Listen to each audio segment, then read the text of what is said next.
Nous allons étudier le DAF Kaf Aleph dans Masechet Gittin et nous reprenons à la première ligne du DAF Kaf Aleph. Et là, Amar Rava, Meacha, l'Agma essaie de trancher une question qui a été posée à la fin du DAF précédent et qui était: est-ce que lorsque l'on a un document ou un support sur lequel un get est écrit et qui jusqu'à présent était pour nous un objet qui appartenait à la femme et qu'on voit le mari donner à la femme, est-ce que l'on craint que la femme ait oublié de le faire acquérir au préalable au mari de telle sorte à ce qu'il puisse le donner après à sa femme, ou est-ce qu'on dit qu'elle l'a donné en fonction de cela, le get est cachère ou pas? On avait essayé de trouver une preuve, mais c'était un cas où c'était un Tamid Chacham, donc on sait que le Tamid Chacham fait attention à cela. Et la Mara va meacha, la Gemara propose d'apprendre de là. Arev hayotse meacha chitum shtarot. Arev, c'est un garant, quelqu'un qui lors d'un prêt se porte garant pour l'emprunteur, mais qui ici, au lieu de se rendre garant au moment même de l'emprunt, il vient après coup signer sur le document, une fois que le document a été transmis dans les mains justement du prêteur, lorsque l'emprunteur a donné au prêteur, il vient à ce moment-là et il appose sa signature. Gove vinechassim benehorin, on voit là-bas que c'est un garant qui est accepté, qui est accepté, et pourtant il est venu après. On peut du coup récupérer l'argent du prêt chez lui, non pas de tous les biens, même de ceux qui ont été vendus, mais en tout cas des biens qui sont disponibles au moment où le prêteur veut récupérer son argent. Si l'emprunteur n'est pas solvable, eh bien, il peut aller récupérer l'argent chez le garant, chez le harev, et on voit pourtant qu'a priori ce document appartient, appartient au prêteur. Et donc on imagine encore une fois que pour que ça ait marché, il l'a fait acquérir d'abord au garant pour que le garant puisse justement être propriétaire du document sur lequel il s'engage. Et donc on voit ici que même si on n'a pas de connaissance que la personne a justement pensé à faire acquérir le document, eh bien on imagine que oui, on imagine que le prêteur, avant de transmettre le document au garant, le lui a fait acquérir de telle sorte à ce que la personne qui s'engage sur un document qui lui appartienne. À Maravashi, l'Agma dit là-bas aussi, c'est pas une preuve. Maïkouchia, c'est pas une kouchia. Dilma, Gavra Shahane, là-bas c'est un homme. Les hommes ont l'habitude d'avoir affaire à ce genre d'affaires. Et du coup, ils savent que, justement, quelqu'un qui s'engage, un emprunteur ou un garant, au moment où il s'engage, doit posséder justement le document sur lequel il écrit. Donc les hommes sont au courant de cela. Mais la question se pose toujours pour une femme qui a moins l'habitude, à l'époque en tout cas, de commercer et de s'occuper des shtarot, des documents. Et donc on craint que la femme n'ait pas pensé à faire acquérir le document à son mari avant qu'il écrive le guet dessus, qu'il le lui donne. Et là, Maravashi, Meacha, Ravashi apporte une preuve, mais cette fois d'une femme. Isha, kotevet et gita, ish, kotev et shovro. Une femme peut faire écrire le guet sur un document qui lui appartient. Un homme peut écrire shovro. Shovro, c'est le reçu normalement lorsque la femme reçoit sa ktuba, la somme que le mari lui doit lorsqu'il la divorce. Eh bien, elle doit écrire un reçu au mari. Eh bien, le mari peut écrire ce reçu et après le transmettre à la femme. Pourquoi tout cela est bien? Parce que essentiellement on pense ici que c'est la khatima, c'est la signature des témoins qui donne la force à un document et non pas son écriture. Donc le fait que ce soit écrit sur un document qui appartienne à la mauvaise personne, ça ne pose pas réellement de problème de l'envoi, qu'a priori on imagine que la femme a pensé à faire acquérir, une fois qu'elle l'a écrit, elle pense à faire acquérir le document au mari avant que ce dernier le lui transmette en tant que get. Et donc on a répondu à notre question. Amarava, Katavla get untano biad avdo. Nouvelle halacha. Quelqu'un qui donne un get, un document pour se séparer de sa femme, qui le donne non pas à sa femme, mais il le donne dans les mains de son serviteur. Et après, avec Katavla shtar matana alav, et il écrit un document de don à sa femme, comme quoi il lui donne le serviteur, et donc par la même occasion, le get, même s'il ne l'écrit pas clairement avec Katavla shtar matana alav, kenahu umigashet bo. L'Agma nous dit que ça fonctionne. Elle a acquis le serviteur. Ayant acquis le serviteur, elle a acquis le get qu'il a dans la main. Et donc, elle a acquis le get et elle est divorcée. L'Agma s'étonne. Ve'amai, c'est une cour, une propriété ambulante.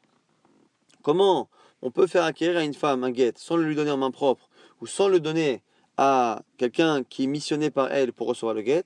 C'est en le lui faisant rentrer dans sa propriété. Ce qu'on appelle Kiyan Khatser. C'est-à-dire qu'on lui met dans son khatser, dans sa cour ou dans sa propriété, lorsque le get arrive sur son sol, dans sa propriété ou autour d'elle, on considère qu'elle l'a acquis. Si elle a acquis le get, elle est divorcée, qu'elle le veuille ou qu'elle ne le veuille pas. La Gemara s'étonne. Elle dit ici on l'a donné à un Eved, un serviteur. Et ce serviteur a été acquis par la femme par un vrai document. Mais le Inyan de Kinyan Khatser, de faire acquérir à quelqu'un un document, à une femme, faire acquérir son get par une propriété, c'est lorsque la propriété est un bien immobilier, donc immobile, mais pas quelque chose d'ambulant. Là ici, le Eved, le serviteur, est une propriété de la femme, une propriété ambulante.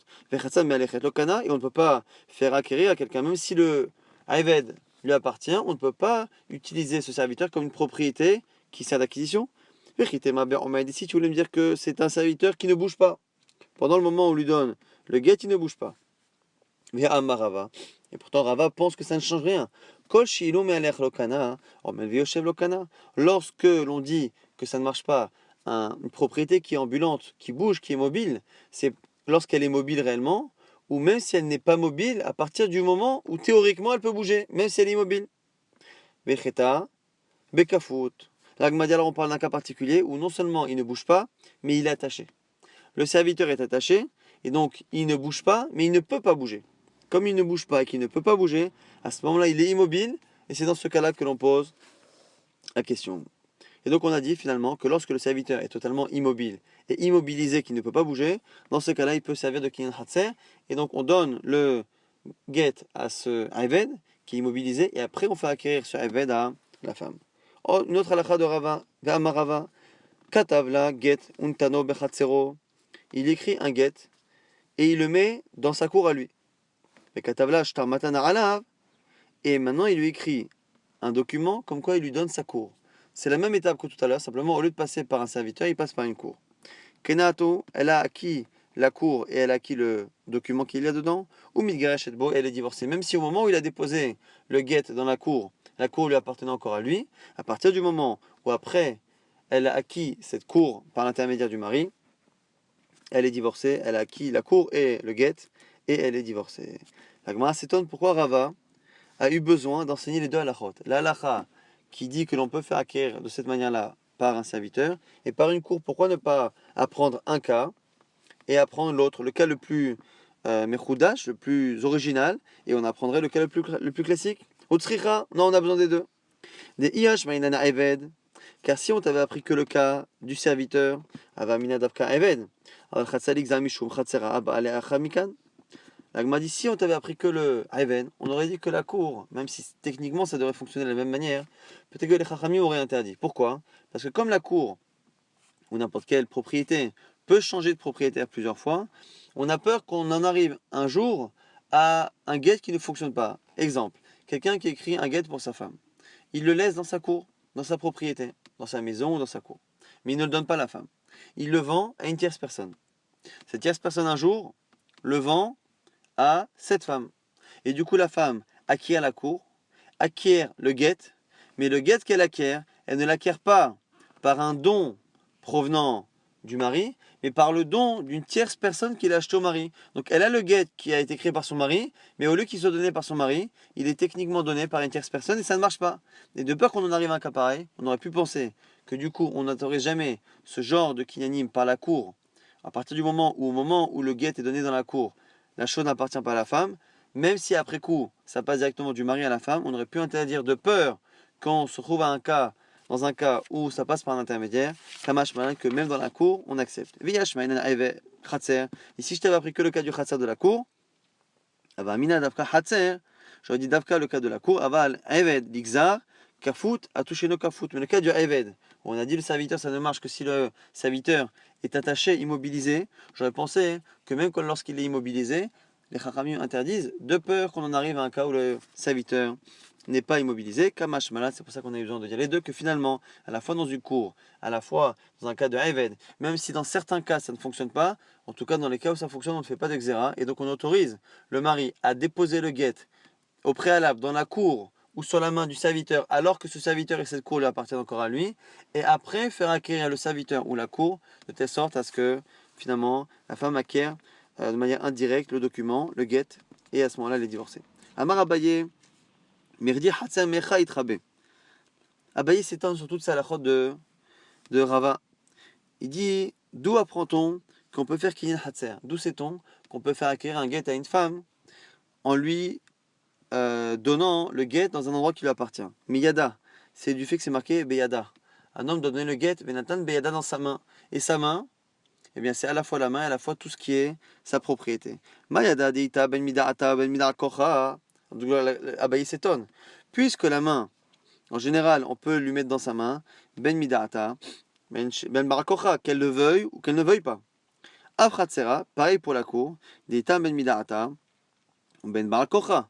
Et donc la cour, c'est pareil, il faut que ce soit quelque chose qui soit contre son gré ou avec sa volonté. De la même manière qu'on peut prendre la main d'une femme et lui poser le document sans lui demander son avis, eh bien la cour c'est la même chose, même si elle n'est pas là, on peut glisser le document de telle sorte à ce qu'il arrive dans sa cour et qu'elle l'acquiert, même sans être au courant.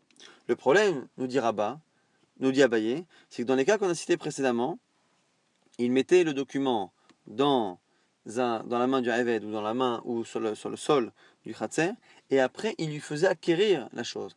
Et le problème c'est que la seconde acquisition, qui est nécessaire pour que le get soit acquis de manière indirecte, cette deuxième acquisition demande a priori l'accord de la femme, et donc on se retrouve à avoir un get qui nécessite l'accord de la femme. Et Hamatana, le fait de lui donner après la cour ou le serviteur, Midata ita, Baal Kochalita, on ne peut pas le donner contre son gré, parce qu'il faut qu'elle accepte la propriété. Matkif la Rav Shimi Barashi, objection de Rav Shimi Barashi, en disant, mais dans tous les cas, ta question se pose ailleurs. Ve'ashlichut et Kabbalah, des Midata ita, Baal Kochalita, il y a aussi des cas de guet qui fonctionnent, même si on n'a pas un cas où on peut la forcer. Abaye a dit, et c'est comme ça qu'il a objecté à Rava, que ne peuvent marcher des guitines que par des modes de dons de guet qui peuvent être faits à la fois avec sa volonté et à la fois contre son gré. Et donc il a repoussé les cas de Rava. Rav Shimi Rashi dit, mais il y a encore un autre cas, dans le cas où la femme envoie un chaliar. C'est pas le mari qui envoie un chaliar pour donner le guet, c'est la femme qui envoie un chaliar pour recevoir le guet. Là ici, comme c'est la femme qui l'envoie, on imagine que ce cas-là, où c'est un chaliar qui reçoit le guet à sa place, il ne peut pas être fait contre son gré. Lorsque la femme reçoit son guet par l'intermédiaire de quelqu'un d'autre, on imagine que ça ne peut que être que si c'est elle qui l'a missionné. Et donc, ça ne devrait pas fonctionner selon Abaye, puisqu'il ne peut pas exister un cas comme ça, où elle n'a pas son avis à donner. Bar Kochaleta, on ne peut pas le faire contre son gré. Vekave Shalir les Kabbaleh, pourtant ça fonctionne de recevoir un guet pour la femme. Réponse d'Abaye, Abaye, Atouch Lichud Miyada Itrabe, Veshilecha Itrabe. Réponse d'Abaye, première réponse en tout cas, c'est parce que la shlichut, le fait de donner ou de recevoir le guet par l'intermédiaire de quelqu'un d'autre, on ne l'apprend pas de yada, de la main. On l'apprend de Veshilar, Veshilecha. Veshilecha mi beto, il la renverra de sa maison. De là, on apprend qu'on peut le faire avec un intermédiaire. Et là-bas, dans cette dracha qui dit que il peut la renvoyer et qu'il peut le faire par l'intermédiaire de quelqu'un d'autre, ou elle peut le recevoir par l'intermédiaire de quelqu'un d'autre, dans cette dracha, il n'y a pas de notion de contre son gré ou avec sa volonté. On ne parle pas de ça. Là-bas, ça vient nous apprendre que l'on peut faire avec shlichut. Mais par contre, tout ce que l'on apprend de yada, de sa main, et donc la cour, le fait de le faire acquérir par sa propriété, par sa cour, un guet, là-bas on apprend tout de yada. Et yada, c'est quelque chose qui est fait avec sa volonté ou contre sa volonté. C'est pour ça que Abaye peut objecter. Autre réponse, Vei Baitema, on peut trouver un cas où la femme reçoit un guet par l'intermédiaire de quelqu'un d'autre sans qu'elle ait le choix. Quel cas? On peut trouver un cas de shlichut en réception du guet contre son gré à elle. Lorsqu'un père marie sa fille mineure et qu'elle est divorcée aussi mineure, c'est le père qui reçoit le guet. Donc on voit qu'il y a un cas où c'est le père qui reçoit le guet à la place de la fille et donc sans la volonté de la fille. Donc on peut trouver un cas où on a Barakocha, et c'est une deuxième réponse que l'on peut donner pour Abaye. Maintenant on reprend la Mishnah qui disait que que selon Tanakama on pouvait écrire sur une feuille d'olivier, en sachant que c'est une feuille d'olivier qui a priori est arrachée, sinon on a un problème que l'écriture se fait à un moment donné où la chose des mechoubar est attachée au sol. Et on avait après Rabbi Yossi qui n'était pas d'accord. Mais deux avis, donc, un premier avis qui pensait qu'à la fois la feuille d'olivier et à la fois la corne de la vache, on peut écrire dessus. Et on a un avis qui n'est pas d'accord, qui est Rabbi Yossi Bish, la ma. Il y a des Eved, on avait également dit qu'on pouvait écrire sur la main d'un serviteur. On dit Bish, la ma, il y a des Eved, lo efshal imik saye. Je comprends pourquoi, lorsqu'on a dit qu'on a écrit sur la main du Eved, on est obligé de donner le Eved en entier, parce qu'on ne peut pas évidemment lui couper la main. Et là, Kéhen chez le para, Vela. Pourquoi, dans le cas où on a écrit sur la corne de la vache, pourquoi on a imaginé que dans le cas où on écrit sur la corne, on est obligé de donner toute la vache de telle sorte à ce que selon Tanakama ça marche, et que selon Rabbi Yossi ça ne marche pas, hein, parce que c'est un animal qui a une vie et qu'on ne peut pas donner un guet sur un être vivant. Pourquoi finalement ne pas couper la corne et donner que la corne? Amakra, nous dit la Gemara, Vekatav, Venatan, la même idée que avec Mechouba, c'est-à-dire que Vekatav Venatan, c'est marqué juste après, l'un après l'autre, il écrira le guet et il le donnera. Il faut qu'entre les deux, il n'y ait pas d'étape nécessaire pour changer le statut du document. Mi she'eno mechousa el activa ou netina. Il faut simplement avoir besoin d'écrire et de donner. Yatsazé, ça exclut tout ce qui a besoin d'un changement d'état entre l'écriture et la signature et le don. Chez mechousa, ktiva, ktitsa ou netina, ça exclut le cas où justement il faut écrire, ketitsa arracher et netina donner. Il faut qu'entre le don et l'écriture, il n'y ait pas d'étape nécessaire de changement de statut du support, ce qui n'est pas le cas dans ce cas-là si on coupe la corne de la vache. C'est pour ça que la Mishnah a envisagé que l'on donne la vache entièrement, ce qui pose problème selon Rabbi Yossi Galili, qu'on reprend tout de suite Rabbi Yossi Galili, mais qu'on n'écrit pas sur un être vivant, ni sur quelque chose, un bien consommable. Maïta Ahmad Rabbi Yossi Galili, la Gemara demande quelle est la raison pour laquelle Rabbi Yossi Galili exclut tout ce qui est vivant et tout ce qui est consommable. Détania, parce que c'est une braïta qui dit justement que dans la Torah c'est marqué Vekatav, là, Sefer Keritut. Lorsqu'un homme ne veut plus rester avec sa femme, il lui écrira, elle, Sefer Keritut, un livre de séparation. C'est marqué Vekatav, il écrira, c'est marqué Sefer, un livre. La Gemara dit Sefer, en lisant Sefer, un livre, au sens propre, et ni la Sefer. Ça, on imagine qu'on ne peut écrire que sur quelque chose qui rentre dans la définition d'un livre. Minaïn rabot kol davar. D'où je sais que je peux même écrire sur un bout de bois, sur un bout de fer. Tamouloma avec là. C'est marqué il écrira. Ce qui nous montre que d'un autre côté, c'est l'écriture qui est principale, essentielle. C'est que ce qu'il transmet s'appelle une écriture et le support pas forcément. Mikol makom. Alors si ça, fallait pas écrire Sefer. On a finalement deux langages contradictoires. Le fait de Yavekatav nous donne l'impression que finalement l'essentiel c'est l'écriture, peu importe le support. Mais d'un autre côté, la Torah a dit Sefer, un livre, ce qui a l'air de restreindre finalement les supports à ce qui ressemble à un livre. Comment concilier les deux? Finalement, c'est entre les deux. C'est à la fois les livres et à la fois les autres supports qui ont un point commun avec les livres. Ma Sefer d'avoir chez c'est-à-dire, les points communs, c'est qu'un livre n'est pas consommable en général, c'est pas écrit sur un aliment. Et en général, un livre n'est pas écrit non plus sur un être vivant. Donc, ma Sefer d'avoir chez du coup, nous dit Rabbi Yossi Galili, c'est la raison pour laquelle on a écrit Sefer. Vekatav, c'est pour nous dire qu'on peut écrire sur tout, mais attention, surtout à l'exclusion de ce qui ne ressemble pas du tout à un livre, c'est-à-dire qu'il y a un être vivant ou un bien consommable. Et le premier avis de la Mishnah, qui est Rabbanan, Tanakama qui n'est pas d'accord avec Rabbanan. Pourquoi ils ne sont pas d'accord? Irtiv Bassefer Kedamar. Si c'était marqué, il écrira Kiritut Bassefer dans le livre. Je dis effectivement que la notion de livre est importante. Mais là, ici, à Shadirtiv Sefer, les Frishat, les Sfirat Sfarim ou Deata. Nous vient nous dire ici Ramim que le fait qu'on ait placé le mot Sefer au début et non pas à la fin du verset en disant Bas Sefer, il écrira dans un livre, c'est marqué il écrira un livre de.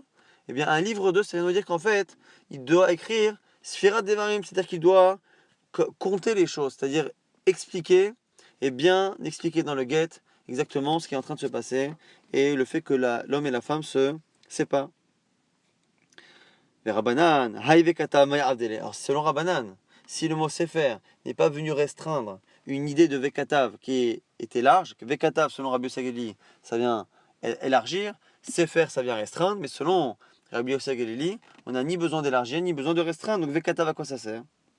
Mayardela, Miba'elehu, Ktiva Mitgareshet, Vena Mitgareshet Bekesef, c'est venu nous apprendre qu'on ne peut divorcer qu'avec un document, qu'avec une écriture, et pas avec de l'argent. On peut faire des kiddushin, on peut épouser une femme avec de l'argent, on aurait pu penser qu'on peut aussi la divorcer avec de l'argent, Kamash Malan, que non. Pourquoi j'aurais pu penser? Parce qu'on a une Xerashava, Aïkesh, qui nous apprend que de la manière que l'on a de marier, on peut divorcer. De la manière qu'on a de divorcer, on peut marier. C'est le cas d'Atachamina, tu aurais pu penser.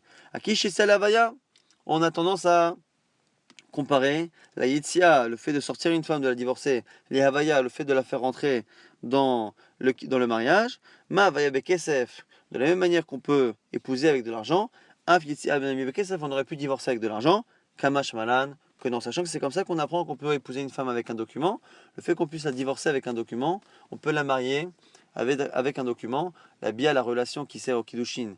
Eh bien, Tosfot nous explique dans Kiddushin que ça n'a pas de sens d'imaginer qu'on puisse se séparer avec une relation qui est justement un acte de rapprochement, de proximité. Mais en tout cas, ici on a besoin, selon Rabbanan, de Vekatav. Comme on sait que l'on peut épouser une femme avec de l'argent, on aurait pu penser qu'on peut aussi la divorcer avec de l'argent. Vekatav, pour nous dire qu'on ne peut finalement divorcer qu'avec un ktav, qu'avec une écriture. Donc finalement, Chachamim utilise Vekatav pour cela et Sefer pour autre chose. Alors on se demande, Veidar, à ce moment-là, Rabbi Yossi Galili, d'où il apprend qu'on ne peut pas divorcer avec de l'argent? Nafkalei mi sefer keritut.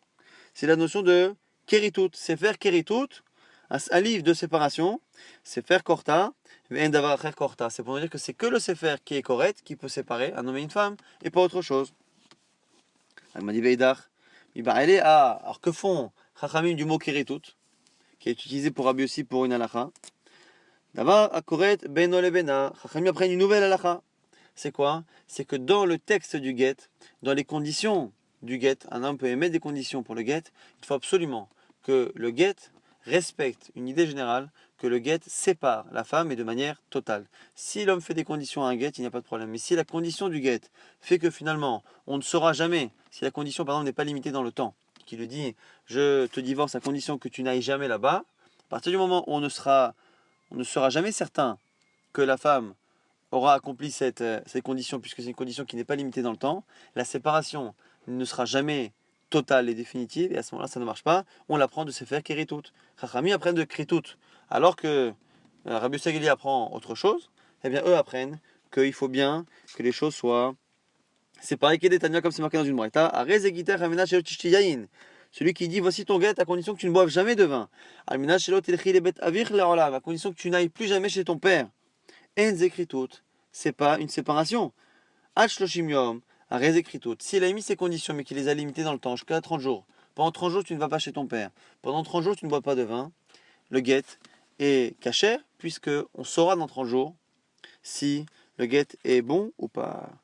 Alors à ce moment-là, Veidar, encore une fois, Rabbi Yossi Galili, qui utilise ce mot kritut pour apprendre la halakha précédente, que Rabbanan connaissait déjà. Comment vont-ils apprendre cette halakha, Veidar? Mikoret kritut. Ils apprennent deux halakhot de kritut. Parce qu'on aurait pu dire sefer koret, sefer karet, mais c'est marqué kiritut. Le mot est un peu redondant en lui-même, et donc on apprend deux choses. Le mot koret en lui-même vient apprendre qu'on ne peut divorcer qu'avec un livre et non pas avec de l'argent, et le fait qu'on n'ait pas dit sefer karet, mais qu'on avait dit sefer kiritut, ça vient d'apprendre une deuxième halakha, qu'il faut absolument que la kritut, que la notion de séparation soit bien claire dans le guet. Mikoret kritut, et chachamim, qu'est-ce qu'ils apprennent de ça? Rien. Vidar koret kritut le darché.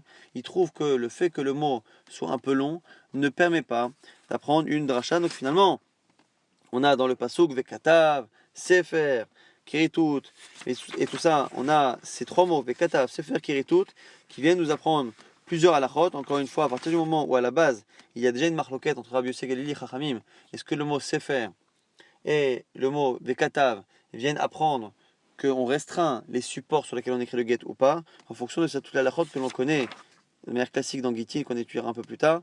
Toutes ces halachot-là, on les apprend d'un mot ou d'un autre, on se décale tout, finalement, en fonction de cette marloquette de départ. Nouvelle Mishnah, En kodvin bimchouba la karka, on ne peut pas écrire un get dans quelque chose qui est attaché au sol. Ktavo bimchouba, si ça a été écrit sur quelque chose qui est attaché au sol, tlasho, que ça a été arraché, vahatamo, et que ça a été signé, untanola, et qu'il lui a donné kasher. Alors là, ici, on a une apparente contradiction. On dit qu'on ne peut pas écrire un get sur quelque chose qui est attaché. Après, on dit que si ça a été écrit et qu'il l'arrache avant de signer, c'est bon. Donc, comment nous dire qu'au départ, on ne peut pas écrire sur quelque chose qui est attaché et qu'à la fin, on dit que si c'est fait, c'est pas grave, on signe et on donne. Rabbi Yehuda possède Achektivato vachativato betalouche, et c'est que Rabbi Yehuda qui a l'air d'être d'accord avec ce qu'on a dit au début, que finalement, on ne peut pas. Il faut que l'active à l'écriture et la signature sur Betalouche, la Gemara essaiera d'expliquer cette contradiction. Rabbi Yehuda ben Betera Omer, En Kodvin, Lo Alaniar Mahouk, nous dit ici Rabbi Yehuda ben Betera, on ne peut pas écrire sur un document qui a déjà été écrit une première fois et qui a été effacé. Velo la diphtéra, on ne peut pas non plus écrire sur un document qui est tellement vierge, qui n'a pas été travaillé et qui est donc falsifiable. Car il est falsifiable.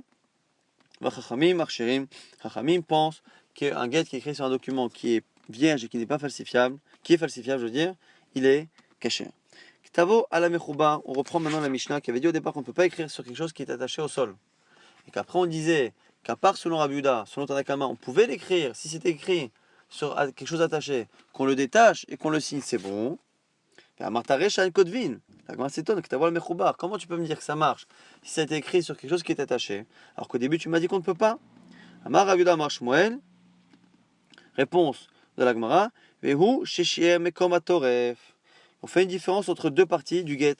Quand est-ce que l'on dit que ça marche s'il a écrit sur quelque chose qui est attaché, encore une fois en sachant que c'est halakha de Vekata Venatan, c'est une halakha de la Torah, donc on ne peut pas dire que c'est que les Chatrila et pas dire Avad, qu'on doit faire attention a priori, mais que c'est pas grave a posteriori. Donc la Gemara nous dit il y a deux parties dans le get, dans l'écriture. C'est ce qu'on appelle le Toref. Toref, c'est l'essence même du get, c'est l'essentiel, c'est le nom de l'homme, le nom de la femme, et l'essentiel de l'idée, c'est-à-dire que le mari lui dit tu es libre de te marier avec quiconque. Ça c'est l'essentiel. Et c'est ça qui n'a pas été écrit. Lorsqu'on dit dans la Mishnah que ça a été écrit sur quelque chose d'attaché et qu'après ça a été signé, qu'est-ce qu'il a écrit? Il n'a écrit que la partie pas importante. Mais après, une fois qu'il a détaché, non seulement il a signé, mais il a aussi écrit la partie la plus importante. Il faudrait dire que la Mishnah n'est pas très claire. Mais pareil, on a dit au nom de Rabbi Oshaya, mais il faut dire que lorsqu'on dit qu'il a écrit, il n'a écrit que la partie accessoire, mais pas la partie principale. Et on a dit pareil, on a Rabbi Yochanan, trois amoraïm importants qui disent qui explique que la Mishnah parle d'un cas où lorsqu'on dit qu'il a écrit, il n'a écrit que la partie accessoire. Rabbi Lazari, et c'est selon Rabbi Lazar d'Amar, Aide Messira Karte, qui pense que l'essentiel du get se fait par la Messira, par le don du get, et non pas par la Khatima. Ve'achika Amar, et c'est comme ça qu'on lit la Mishnah. En Kodvin Tofes, on ne peut rien écrire du get, les Khatrila, on ne peut écrire ni la partie principale, ni même la partie accessoire. Shemaïr Tov Toref, de peur justement d'en arriver à écrire la partie importante. Et à la fin, on nous dit, Ktavo, la Tofes, si par contre il s'est trompé et qu'il a écrit quand même ce que les Chachamim ne veulent pas, c'est-à-dire qu'il a écrit la partie accessoire, pas la partie principale, ou Tlachou qu'il l'a arraché, Ktavo la Toref, Untanola, et qu'après il a écrit l'essentiel, signé et qu'il lui a donné, c'est caché. Et du coup, ici, il faudrait dire que lorsqu'on dit au lieu de dire Vehatamo, il faudrait dire qu'il a écrit à la place. Resh Lakish Shama, Resh Lakish dit mais c'est pas possible, c'est marqué dans la Mishnah que lorsqu'il l'arrache, il signe. C'est pas marqué qu'il l'arrache et qu'il écrit le principal. Donc qu'il l'arrache et qu'il signe. Alors là, la première lecture qu'on a dit à l'instant, il fallait dire que lorsqu'on dit signer, l'avdavka signer, c'est pas vraiment signer, c'est en fait écrire. Signer ici, c'est écrire, et en réalité, ce sera le don du get qui fera l'essentiel. Resh Lakish Amar, ils disent pas possible. Khatamo Shanino, c'est marqué qu'il le signe. Vers Rabbi Meir, non, c'est Rabbi Meir donc. Et donc la Mishnah, principalement, est selon Rabbi Meir qui pense que l'essentiel du get c'est la Khatima, l'écriture. Comme ça, il faut lire la Mishnah. En Kodvin Toref. On n'écrira pas de Toref, on n'écrira pas l'essentiel du get, on n'écrira pas sur quelque chose qui est attaché. Pourquoi? Gzera Shamayachtom. Non pas parce que c'est interdit par la Torah. Parce que selon Rabbi Meir, la Torah, lorsqu'elle dit qu'il faut écrire et donner sur quelque chose qui est déjà détaché, pour Rabbi Meir, tout ce que la Torah dit Vekatav, écrire, c'est pas écrire, c'est signer. Pour toutes les halachot, même pour le lishma, c'est pas l'écriture qui est importante, c'est la signature. Et donc du coup, lorsqu'on a dit au début qu'il ne fallait pas écrire, même la partie importante du get, selon Rabbi Meir, n'est interdite que des rabbanan. Pourquoi Shema Gzema Yachtom? De peur qu'on en vienne à signer. Et selon Rabbi Meir, l'essentiel c'est la signature. Ktavo la Toref, si par contre il s'est trompé, qu'il a écrit le texte, que les Chachamim ne veulent pas selon Rabbi Meir, que l'on écrive sur quelque chose d'attaché. Et au copier, il l'a détaché. Tant qu'il a fait la signature sur quelque chose de détaché, c'est caché. Donc on a deux lectures, même s'il est évident ici qu'on est obligé de de changer un peu le texte de la Mishnah pour comprendre la contradiction entre le début et la fin. Est-ce que cette Mishnah se lit selon Rabbi Lazare ou selon Rabbi Meir? La Gemara pense au départ que c'était Rabbi Lazare. Resh Lakish elle a de dire que c'est selon Rabbi Meir pour justement mieux respecter le texte et dire qu'une fois qu'on l'a arraché, on ne fait que signer, en sachant que cette Mishnah serait donc selon Rabbi Meir que l'essentiel du get se fait par la signature. C'est la raison pour laquelle on peut se permettre d'imaginer que ce qu'on a dit dans la Mishnah, qu'on évite d'écrire le get, mais que si c'est fait, c'est pas grave. C'est justement selon Rabbi Meir qui pense que lorsque la Torah nous parle des halachot du get, c'est non pas sur l'écriture, mais sur la signature. C'est pour ça que les chachamim interdisent les khatrila, mais Bedian Avad, on ne rend pas le get, parce que l'on va très rapidement résumer ce qu'on a vu dans ce daf. On a vu finalement à la question est-ce que la femme a fait acquérir le document que le mari lui donne alors que nous on pensait que c'était à elle. Ce qu'on a vu à la fin, c'est qu'effectivement on fait confiance à la femme d'avoir justement fait acquérir le document à son mari avant qu'elle lui donne. On avait vu que l'on peut également donner le get à une femme en lui mettant l'objet dans son khatser, dans sa cour ou dans la main d'un serviteur qui lui appartient mais qui est attaché parce qu'il ne peut pas bouger, et non seulement le lui donner dans une cour ou dans un serviteur qui lui appartient déjà, mais même le donner dans la main du serviteur ou sur une cour qui appartient encore au mari, et dans un second temps, faire acquérir la cour ou le serviteur à la femme, et par la même occasion le guet, et à ce moment-là, elle sera divorcée. On avait vu qu'on avait aussi shlichut, la femme pouvait recevoir un guet par l'intermédiaire de quelqu'un d'autre sans avoir le choix, c'est dans le cas où le père recevait le guet pour sa fille qui est mineure, c'est le père qui reçoit sans la volonté de sa femme. On avait vu que on ne pouvait pas donner le guet non plus sur la corne d'une vache et couper après la corne de la vache, puisqu'il faut qu'il n'y ait pas de changement de statut nécessaire entre le moment de l'écriture et le moment du don du guet. On avait vu qu'on avait une marloquette Rabbi Yossi Galili et Chachamim. Est-ce que l'on peut écrire sur un être vivant ou sur quelque chose qui est un bien consommable? Et selon Rabbi Yossi Galili, on ne pouvait pas, parce que la Torah a tout de même dit que même si on peut écrire sur n'importe quel support, il faut que ces supports ressemblent en partie à un livre Sefer. Sefer, ça veut dire qu'il faut absolument que ça ne soit pas un être vivant, ni quelque chose de consommable. On avait vu aussi une Mishnah qui avait l'air de se contredire, qui disait qu'on ne pouvait pas écrire le get sur quelque chose qui était attaché, mais que si on l'avait écrit et qu'on l'avait donné après, c'était bon. Comment expliquer finalement cela? De manière, soit on dit que on ne doit rien écrire sur le get, mais lorsque finalement ça a été écrit que c'est cachère, c'est parce qu'on a écrit la partie accessoire et non pas la partie principale. Donc il faudrait imaginer qu'après avoir arraché, il aurait écrit l'essentiel du get. Ça c'est une première lecture. Et Shaki, je propose une seconde et dit non. En réalité, on pense comme Rabbi Meir dans cette Mishnah que l'écriture, toute l'écriture, même l'essentiel du get, n'est pas réellement importante et n'est pas soumise au niveau de la Torah à des halachot. C'est Chachamim qui demande. Et donc, l'essentiel de ce que la Torah demande au niveau des halachot, c'est la signature. Donc c'est la raison pour laquelle les Chachamim demandent à ce que l'écriture soit cachée. Si elle ne l'est pas, c'est pas grave, parce qu'au final, c'est la Torah qui réellement demande que la signature soit cachée. Tant que la signature est cachée et qu'il l'a donnée, le get est caché.